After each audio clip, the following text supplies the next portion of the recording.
தென்காசி மாவட்டம் செங்கோட்டையில் விநாயகர் சிலை ஊர்வலம் பலத்த போலீஸ் பாதுகாப்புடன் நடைபெற்று வருகிறது. இது குறித்த கூடுதல் தகவல்களை நமது செய்தியாளர் சுந்தர மகேஷிடம் கேட்கலாம். சுந்தர மகேஷ், எவ்வளவு விநாயகர் சிலைகள் எந்தெந்த வழியாக எடுத்துச் செல்லப்படுகின்றன? செய்யப்பட்டிருக்கக்கூடிய பாதுகாப்பு ஏற்பாடுகள் என்னென்ன?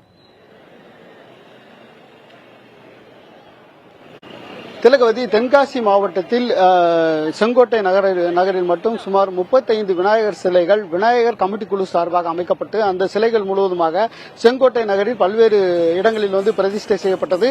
இன்று காலை முதல் ராஜா அவர்கள் இந்த ஊர்வலத்தை துவங்கி வைத்தார். துவங்கி வைத்த பின்பு இந்த ஊர்வலமானது நகரின் முக்கிய வீதிகள் வழியாக, அதாவது செங்கோட்டையில் உள்ள முக்கிய நகர வீதிகள் வழியாக சுற்றி தற்போது சுமார் 12 மணிக்கு துவங்கிய ஊர்வலமானது தற்போது வரை அந்த கடைசி பகுதியான குண்டாறு விஜர்சன இடம் அப்படின்னு சொல்லக்கூடிய அந்த விஜர்சன இடத்திற்கு வருவதற்கு சுமார் ஒரு 12 மணியிலிருந்து 6 மணி நேரம் தாக்குப்பிடித்துள்ளது. தற்போதும் அந்த ஊர்வலம் மிகவும் களை கட்டியுள்ளது. செங்கோட்டை நகரமே விழாக்கோலம் பூண்டுள்ளது. தொடர்ந்து இந்த பகுதியில் 900க்கும் அதிகமான காவல்துறையினர் பாதுகாப்பு பணியில் ஈடுபட்டுள்ளனர். ஒரு டிஐஜி மற்றும் டிஎஸ்பி, எஸ்பி ஆகியோர் தலைமையில் தொடர்ந்து பாதுகாப்பு பணிகள் மேற்கொள்ளப்பட்டு வருகிறது.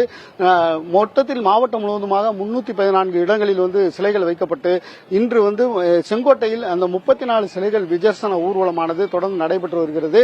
இந்த ஊர்வலத்தில் ஒவ்வொரு குழுவினரும் பல்வேறு மேளதாளங்களை முழங்கி பயங்கர சரியான ஒரு ஆட்டம் பாட்டத்துடன் இந்த விநாயகர் கரைப்பு நிகழ்வில் ஈடுபட்டுள்ளனர். தளபதி, பல விவரங்களுக்கு நன்றி சுந்தர மகேஷ்.